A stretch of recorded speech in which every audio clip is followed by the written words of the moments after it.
Hello friends, reveal classes में आपका स्वागत है। तो दोस्तों, हमने पिछली कक्षाओं में पढ़ा था नंबर सिस्टम के बारे में। तो दोस्तों, हमने अभी तक पूरा नंबर सिस्टम पढ़ लिया है। आप जाकर हमारे डिस्क्रिप्शन बॉक्स पर आपका इसका लिंक मिल जाएगा, या फिर आपका यहाँ पर काई कार्ड अभी वीडियो के ऊपर दिखेगा, आप उससे जाकर सीधे आप हमारी प्ले लिस्ट पर पहुँच सकते हैं। दोस्तों, तो हमने पिछली क्लास पर नंबर सिस्टम पढ़ लिया है दोस्तों पूरा। इसमें लगभग 15 से लेकर 16 तक क्लासें हमने दी हैं, तो ये आप जाकर हमारे चैनल पर देख सकते हैं। अब दोस्तों, बात करते हैं नंबर सिस्टम के प्रैक्टिस की बात करते हैं दोस्तों। तो आज से रोज़ और शाम के 8 PM यानी 8 बजे शाम को हम रोज़ इसकी प्रैक्टिस सेट लेकर आएंगे, जिसमें से 15 से लेकर 20 प्रश्न होंगे। 15 से लेकर 20 प्रश्न होंगे। तो दोस्तों, जो मैथ की क्लास चल रही है, ये हमारी SSC MTS, UP टेट और आर्मी अग्निवीर, UP पुलिस आदि सभी प्रतियोगी परीक्षाओं के लिए इम्पॉर्टेंट क्लासें हैं। तो आप वीडियो को या क्लास को ज़्यादा से ज़्यादा दोस्तों तक शेयर करें। तो दोस्तों, हम आज लेकर आए हैं नया टॉपिक यानी नया चैप्टर। चलते हैं, बात करते हैं आज के नए टॉपिक, नए लेसन की। हमारा जो आज का नया टॉपिक है वो है लघुत्तम समापवर्तक एंड महत्तम समापवर्तक, यानी लासा और मासा की बात करेंगे दोस्तों। यहाँ पर हमारा आज जो चैप्टर पढ़ेंगे हम लघुत्तम समापवर्त और महत्तम समापवर्त। अगर इंग्लिश में बात करते हैं दोस्तों, तो लघुत्तम समापवर्त को क्या कहते हैं? Least common multiple. और महत्तम समापवर्त को कहते हैं दोस्तों हाईएस्ट कॉमन फैक्टर। अब बात करें दोस्तों, देखिए लिस्ट का हमने फर्स्ट लेटर ले लिया L, और कॉमन का हमने फर्स्ट लेटर ले लिया C, और मल्टीपल का हमने फर्स्ट लेटर ले लिया M। तो हमारा ये देखिए, हमने एक एक लेटर ले लिया, तो ये हमारा होगा LCM। तो हम इसको लीस्ट कॉमन मल्टीपल न बोलकर हम छोटे रूप में LCM बोल देते हैं। ऐसे ही देखिए, लघुत्तम समापवर्त न बोलकर दोस्तों हम लघुत्तम का फर्स्ट अक्षर यानी ला ले लेते हैं, और समापवर्त का हम सा ले लेते हैं। तो देखिए, हम लघुत्तम समापवर्त को न बोलकर हम शार्ट रूप कहें या छोटे रूप में हम लासा कह देते हैं। इसी तरह महत्तम समापवर्त को हम मा ले लेते हैं, इसका महत्तम का पहला अक्षर, और समापवर्त का हम सा ले लेते हैं। तो इसको हम शार्ट रूप में क्या बोल देते हैं? शार्ट रूप में दोस्तों मासा बोल देते हैं, लासा एंड मासा, फिर लघुत्तम समापवर्त या महत्तम समापवर्त। तो ये हमने छोटी सी बेसिक जानकारी देखी। अब चलते हैं आगे की जानकारी देखते हैं। अब हमारा एक वाक्य यहाँ पर यानी शब्द की बात करें, अपवर्त हमें मिलता है अपवर्त। तो आप दोस्तों जल्दी से बताएं अपवर्त किसे कहते हैं। तो देखिए, अपवर्त को हम अन्य नाम से भी जान सकते हैं, जैसे हो गया हमारा अन्य नाम गुड़ज। अब एक शब्द है हमारा ये पहाड़ा तो अधिकतर लोगों को पता होता है, तो आप इस अपवर्त को पहाड़ा के रूप में भी जान सकते हैं। इंग्लिश में बात करें जिसे हम मल्टीपल कहते हैं। तो अन्य नाम अपवर्त के अन्य नाम हमारे हो जाएंगे गुड़ज, पहाड़ा, मल्टीपल या अपवर्त। अगर इनमें से एक शब्द यूज करें सवाल पर, तो आप समझ जाइए कि अगर गुड़ज कहता है तो वही पहाड़ा है, अगर पहाड़ा करता है वही अपवर्त है, और अपवर्त कहता है तो वही गुड़ज है। तो इन तीनों शब्द के अर्थ एक हैं। तो यानी अपवर्त की बात करते हैं दोस्तों। तो अपवर्त नया शब्द है, अधिकतर लोगों को नहीं पता होता है। तो चलिए, वे संख्याएं जो किसी दी हुई संख्या से पूरा विभाजित हो जाती हैं, तो उस दी गई संख्या का अपवर्त कहलाती हैं। अब देखिए, जैसे आप समझते हैं दोस्तों, हमारी कोई संख्या दी है, मान लीजिए 12, हमारी कोई संख्या दी है 12। तो कहता है वे संख्याएं जो किसी दी हुई संख्या से, वे संख्याएं, अब देखिए हमारी ये 12 संख्या हो गई। अब देख लेते हैं हमारे अपवर्त, यानी यहाँ पर संख्या हो जाएगी 12 दूनी 24, 36, 48। अब देखिए दोस्तों, अब ये कहता है हमारा परिभाषा यहाँ पर, वे संख्याएं जो किसी दी हुई संख्या से। तो देखिए हमारी संख्याएं यहाँ पर दी हैं 12, 24, 36, 48, 60, 72। दी हुई संख्या हमारी यहाँ पर है 12 से क्या है पूरा पूरा विभाजित, पूरा पूरा विभाजित हो रही है। देखिए 12 से 12, फिर 24 भी विभाजित हो जाती है, 36 भी, फिर 48 भी, फिर 60 भी, फिर 72 भी विभाजित हो जाती है। तो वो क्या, तो उस दी गई संख्या का अपवर्त कहलाएंगी। तो देखिए हम पूछें कि 12 के अपवर्त क्या होंगे दोस्तों, तो 12 के अपवर्त ये हो जाएंगे 12, 24, 36, 48, 60, 72। यानी 12 के अपवर्त की बात कर रहे हैं या फिर गुणज, तो 12 के गुणज ये हो जाएंगे, 12 का पहाड़ा यही हो जाएगा, और 12 का अपवर्त यानी संख्या 12 का अपवर्त कौन हो जाएगा, यही हो जाएगा। तो दोस्तों आपको समझ में आया होगा। अब चलते हैं अगली बात करते हैं। हमारे इससे संबंधित कुछ नोट्स है, हम नोट्स देखेंगे। किसी भी संख्या के अपवर्तों की संख्या अनंत होती है, किसी भी संख्या के अपवर्तों की संख्या अनंत होती है। दोस्तों देखिए 12 था, हमारे अपवर्त 72 के बाद भी आ रहे थे, 72 के बाद भी दोनों आ रहे थे। देखिए 84, फिर आ रहा था 96, डैश ये अनंत तक जाएगा। तो आप नोट्स हमारा बता रहा है कि किसी भी संख्या के अपवर्तों की संख्या क्या होती है, अनंत, यानी इन्फिनाइट होती है, अनंत होती है दोस्तों। फिर दूसरा बिंदु है हमारा, किसी भी संख्या का सबसे छोटा अपवर्त, किसी भी संख्या का सबसे छोटा अपवर्त वह संख्या स्वयं है, वह संख्या स्वयं है, और सबसे बड़ा अपवर्त ज्ञात नहीं कर सकते। देखिए जैसे इसमें 12 में दोस्तों सबसे छोटे अपवर्त क्या होगा 12 का, तो देखिए यहाँ पर इस संख्या में सबसे छोटा अपवर्त 12, यानी वही स्वयं संख्या हो जाएगी। तो यही हमारा नोट्स बता रहा है। तो आप इस दो बिंदुओं को आपको ध्यान में रखना होगा। अब चलते हैं अगली बात करते हैं। अगली बात हमारी है समापवर्त। अब देखिए समापवर्त किसे कहते हैं दोस्तों, इंग्लिश में बात करें तो कॉमन मल्टीपल। तो समापवर्त किसे कहते हैं, तो चलिए देखते हैं। दो या दो से अधिक संख्याओं के उभयनिष्ठ, दो या दो से अधिक संख्याओं के उभयनिष्ठ अपवर्त्यों को उन संख्याओं का समापवर्त कहते हैं, समापवर्त कहते हैं दोस्तों। चलिए एग्जाम्पल समझते हैं। जैसे हमारे पास दो संख्याएं दी हैं, या 2 से 3, हमने यहाँ पर दो संख्याएं ले ली हैं 12 और 18। फिर कहता है दो या दो से अधिक संख्याओं के उभयनिष्ठ अपवर्तों। तो अब देखिए 12 के हम पहले अपवर्त लिख लेते हैं दोस्तों। तो हमने 12 के अपवर्त लिख लिए 12, 24, 36, 48, 60, 72, 84, 96, 108। ये हमने 12 के अपवर्त लिख लिए। फिर हम 18 के अपवर्त लिख लेते हैं।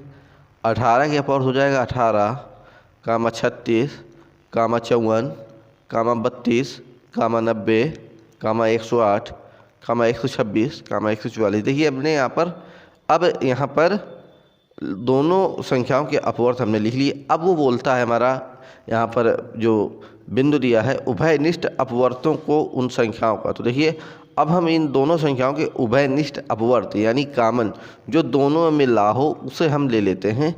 तो अब हमें समापवर्त ज्ञात करना है दोस्तों। तो 12 और 18 के समापवर्त देखिए यहाँ पर 12 नहीं मिल रहा है तो 12 नहीं लेंगे दोस्तों।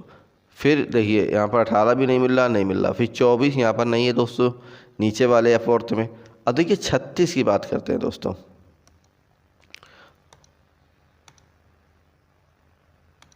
छत्तीस की बात करते हैं दोस्तों। तो देखिए 36 हमें 12 के अपवर्त में और 18 के अपवर्त में मिल रहा है, तो यहाँ पर हम 36 ले लेंगे। फिर बात करते हैं आगे चलकर। देखिए 48 नहीं मिल रहा, ना 54 मिल रहा है दोस्तों। अब देखिए ना 60 मिल रहा है। अब देखिए दोस्तों यहाँ पर 72 हमारा मिल रहा है दोस्तों, 72, यानी ये उभयनिष्ठ अपवर्त है। तो यहाँ पर हम उभयनिष्ठ अपवर्त भी ले लेंगे। क्या मिल गया दोस्तों, 72 मिल गया। अब देखिए 90 नहीं मिल रहा नहीं दोस्तों। अब देखिए क्या मिल रहा है दोस्तों यहाँ पर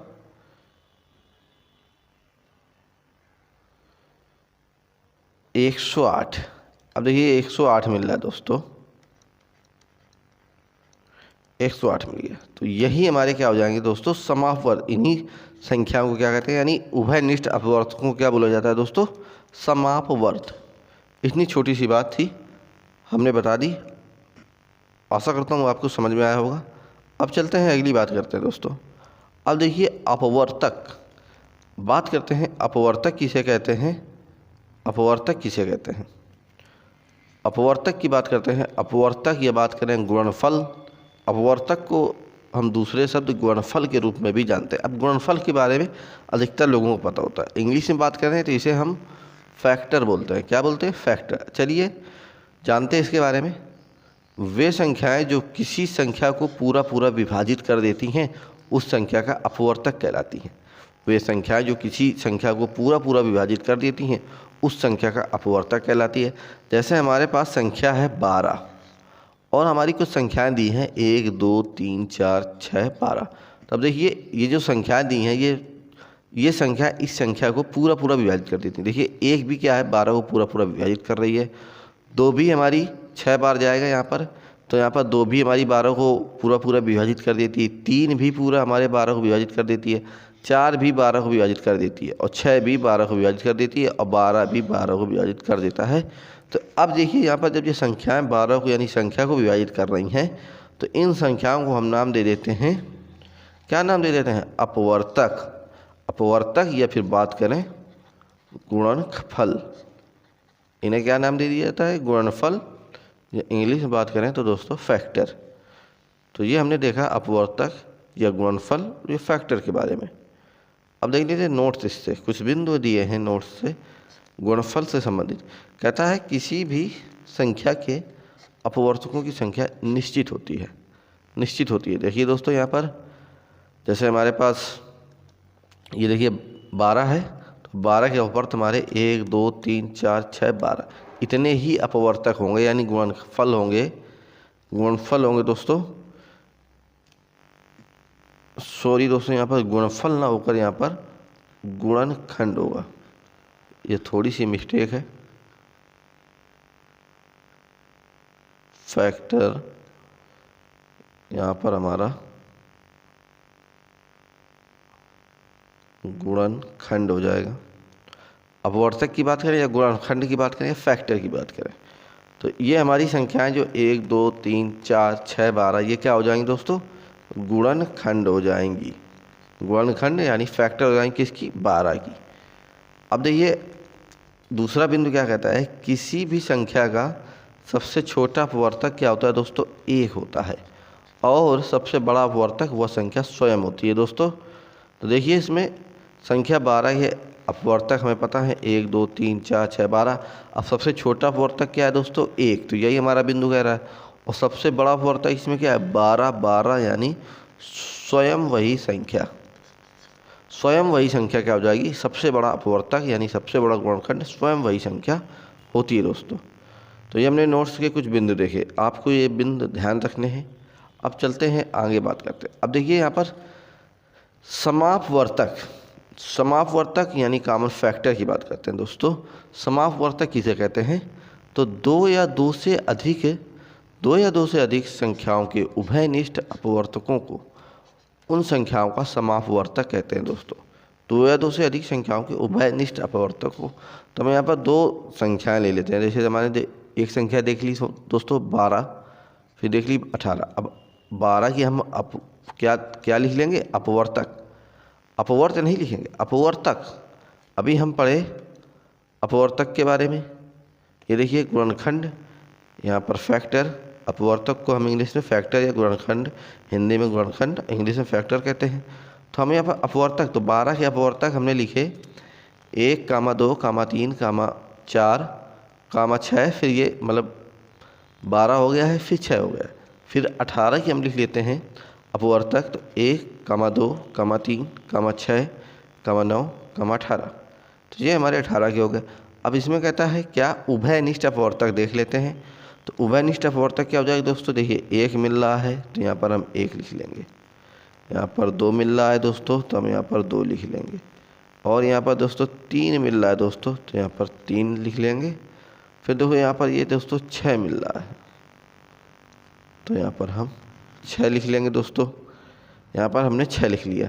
तो देखिए हमारे ये जो 1 2 3 ये क्या आ गए? ये हमने उभयनिष्ठ अपवर्तक लिख लिए। इन्हीं उभयनिष्ठ अपवर्तकों को दोस्तों क्या कहते हैं? हम इन्हीं उभयनिष्ठ अपवर्तकों को हम समापवर्तक यानी कॉमन फैक्टर कहते हैं दोस्तों। तो इस बात को आपको समझना होगा।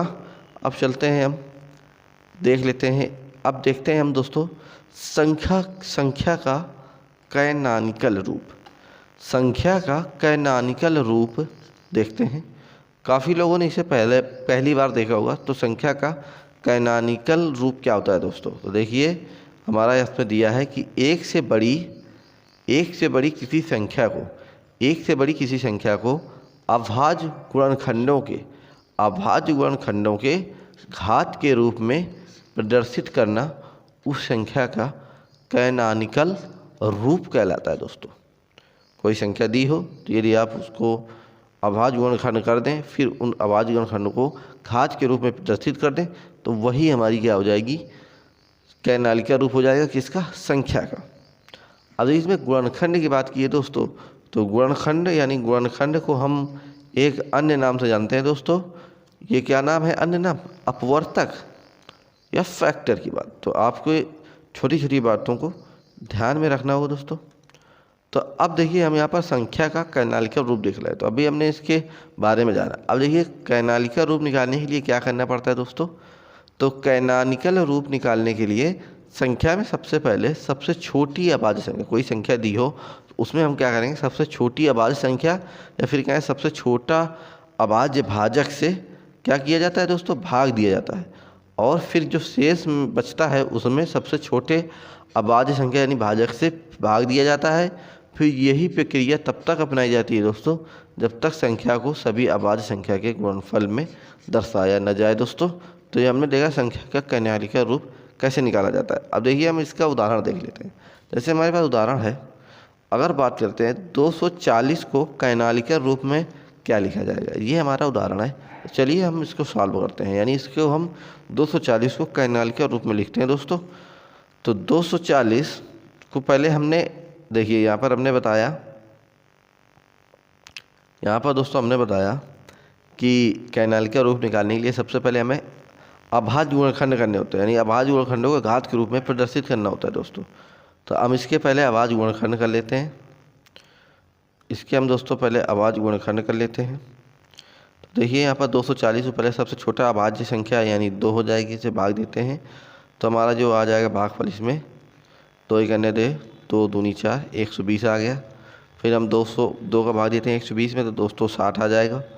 फिर 2 का भाग देते हैं दोस्तों तो हमारा 30 आ जाएगा। फिर यहाँ पर हम 2 का भाग फिर देते हैं दोस्तों 30 में, तो 15 आ जाएगा। अब देखिए 2 के बाद फिर यहाँ पर 15 में सबसे छोटे भाजक यानी 3 का भाग इसमें जा रहा है दोस्तों। तो यहाँ पर हम 15 में 3 का भाग देंगे तो 5 आ जाएगा दोस्तों। अब फिर 5 में हमारे सबसे छोटे भाजक यानी 5 का भाग जा रहा है दोस्तों, ये अभाज्य संख्या है। तो ये देखिए अब हमने इसके गुणनखंड कर लिए दोस्तों। तो अब 240 बराबर दोस्तों हमारा हो जाएगा, अब इन गुणनखंडों के सामने ले लेते हैं 2 गुणा 2, 1 2 3 4। तो यहाँ पर 4 बार 2 गुणा के रूप में है, गुणा फिर 3 गुणा 5। अब देखिए अब इसका हम कैनॉनिकल रूप लिख लेते हैं।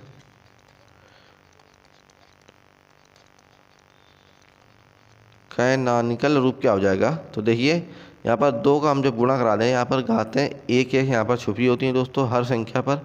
तो हमारा हो जाएगा 2 के पावर 4 गुणा 3 के पावर 1 गुणा 5 के पावर 1। तो दोस्तों इसी रूप को हम क्या कह देते हैं दोस्तों? कैनॉनिकल रूप कह देते हैं। तो ये हमने देखा कैनॉनिकल रूप के बारे में। अब देख लेते हैं एक और हमारे पास उदाहरण यानी प्रश्न है, कहता है 48 का कैनॉनिकल रूप क्या होगा दोस्तों? तो चलिए देख लेते हैं। 48 के पहले अभाज्य गुणनखंड कर लेते हैं। तो सबसे छोटी अभाज्य गुणनखंड संख्या 2 होगी, तो 2 से जब भाग देंगे तो हमारा होगा 24। फिर 24 में भाग देंगे तो हमारा हो जाएगा 12। फिर 2 का भाग दे देंगे दोस्तों तो हमारा हो जाएगा 6। फिर 6 में 2 का भाग दे देंगे तो हमारा हो जाएगा 3।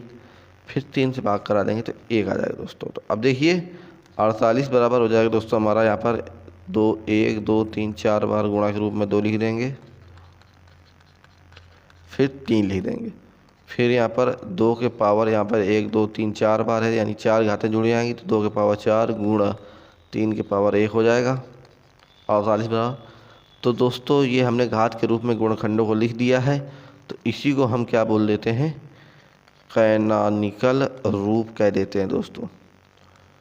कैनॉनिकल रूप कह दिया जाता है दोस्तों। तो ये हमने प्रश्न देखा।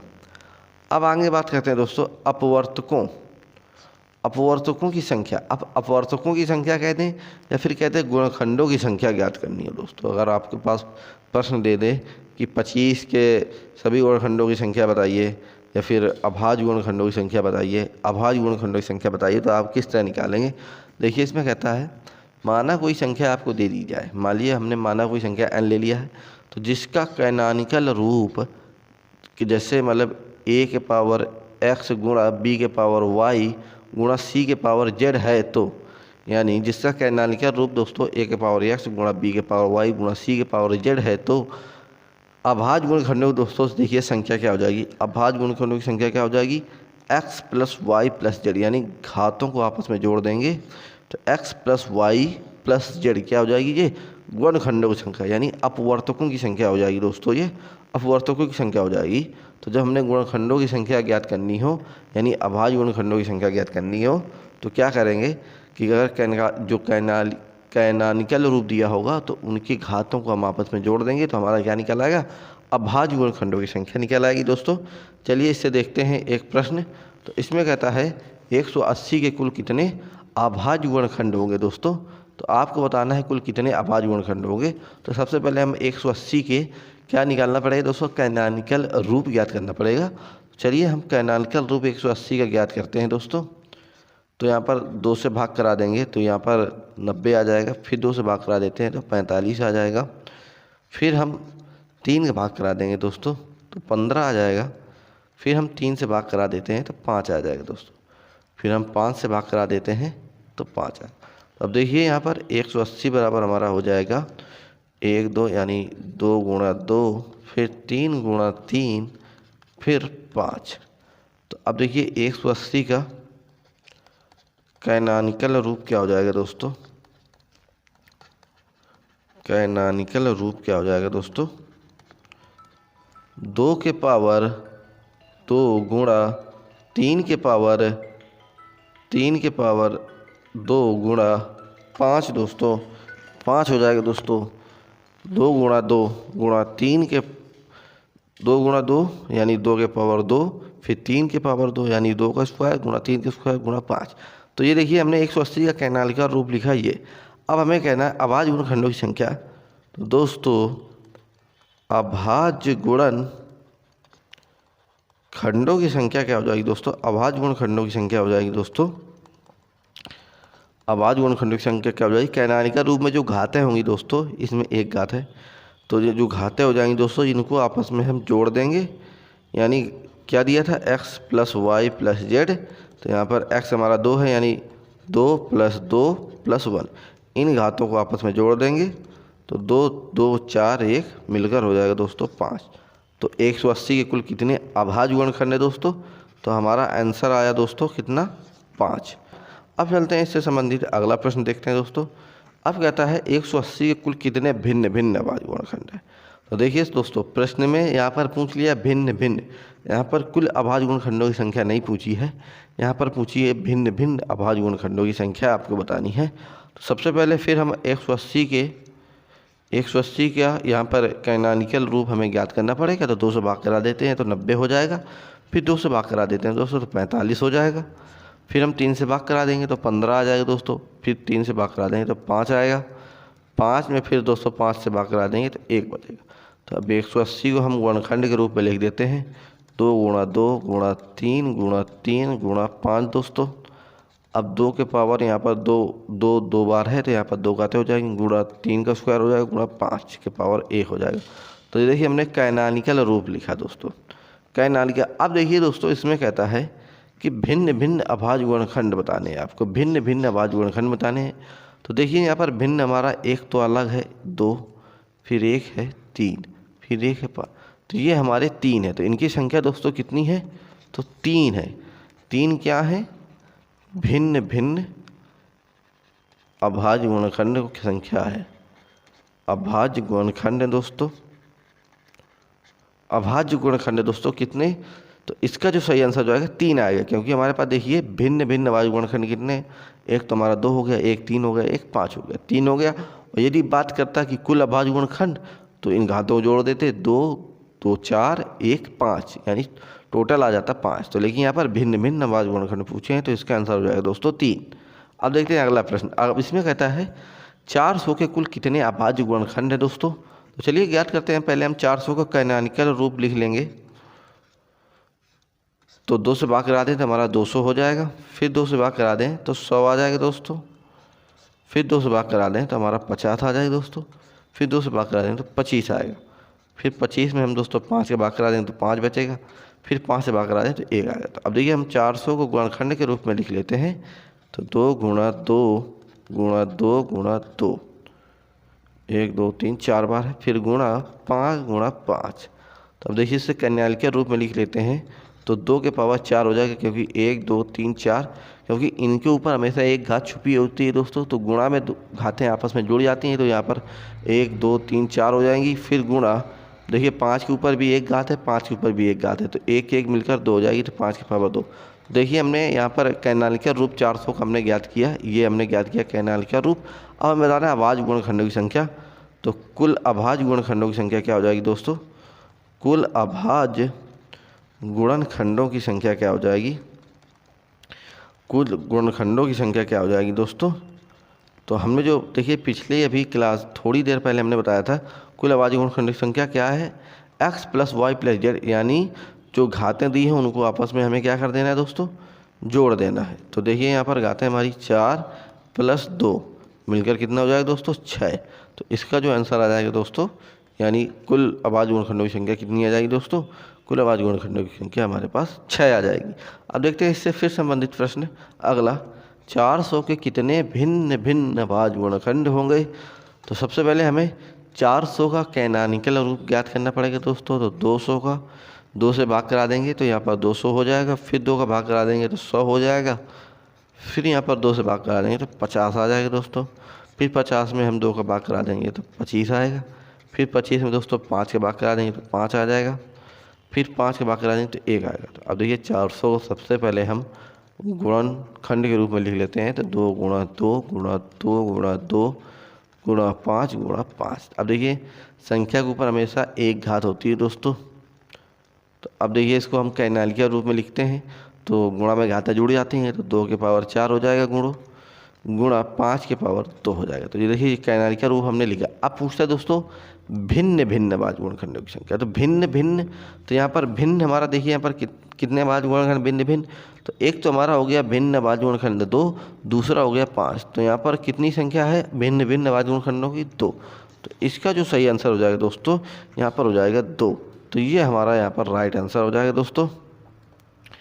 अब देख लेते हैं यहाँ पर एक सवाल हमारा दे दिया है दोस्तों यहाँ पर कि यहाँ पर प्रश्न है हमारा 9 के पावर दोस्तों यहाँ पर 4 लगा है। 9 के पावर 4 और 15 के पावर 6, या फिर कहें 9 की घात 4 गुणा 15 की घात 6 के कुल कितने अभाज्य गुणनखंड होंगे, के कुल कितने अभाज्य गुणनखंड होंगे दोस्तों। तो ये आपको बताना है। तो लिख लेते हैं यहाँ पर 9 के पावर 4 गुणा 15 के पावर 6।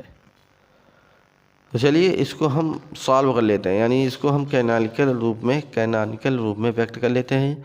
तो हम देखिए 9 को हम दोस्तों 3 का स्क्वायर लिख सकते हैं ना। 9 को हमने 3 का स्क्वायर लिख दिया। फिर हम इसके ऊपर हम इस 4 को लगा देते हैं दोस्तों। फिर यहाँ पर गुणा लगा देते हैं। 15 को हम दोस्तों 3 गुणा 5 लिख सकते हैं कि नहीं, लिख सकते हैं। कोष्टक में यहाँ पर 3 गुणा 5 के पावर यानी होल पावर 6 लगा देते हैं दोस्तों।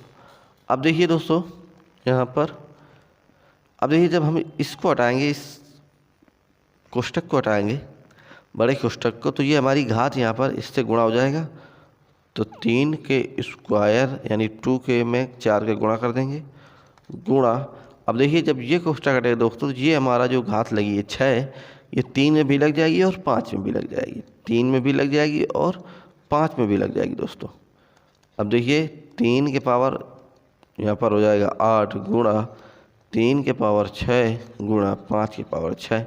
अब देखिए दोस्तों 3 3 है, तो यहाँ पर अब गुणा में घातें जुड़ जाएंगी। तो 3 तो 8 6, 3 के पावर कितना आ जाएगा दोस्तों 14 गुणा 5 के पावर कितना आ जाएगा 6। तो देखिए हमने ये छोटा रूप कर लिया। तो तो ये हमारा कैनॉनिकल रूप हो गया। अब आपको क्या बताना है, अभाज्य गुणनखंडों की संख्या। अभाज्य गुणनखंडों की संख्या दोस्तों, तो कुछ नहीं, आपको इसमें घातें आपस में जोड़ देनी है। तो घातें हमारी क्या है, 14 और 6, यानी 14 + 6 कर देंगे तो हमारा आ जाएगा दोस्तों 20। क्या आ गया दोस्तों, 20 आ गया। तो यही हमारे इस सवाल का क्या हो जाएगा, आंसर हो जाएगा। अब चलते हैं अगले प्रश्न की। अगला प्रश्न दिया है 6 के पावर 5 और 20 के पावर 9 के कुल कितने अभाज्य गुणनखंड होंगे दोस्तों। 6 के पावर 5 गुणा 20 के पावर 9 के कुल कितने अभाज्य गुणनखंड होंगे दोस्तों। चलिए इसको भी उसी तरह पिछले सवाल की तरह हम हल करते हैं। तो 6 के पावर 5 गुणा 20 के पावर 9 बराबर, अब देखिए 6 को दोस्तों हम क्या लिख सकते हैं, 6 को हम लिख सकते हैं 2 गुणा 3 के पावर 2 गुणा 3 के होल पावर यहाँ पर हम 5 लिख देते हैं, गुणा, अब देखिए 20 को हम लिख सकते हैं दोस्तों 4 गुणा 5 के पावर 9, यहाँ पर 4 गुणा 5 के पावर 9 लिख सकते हैं दोस्तों।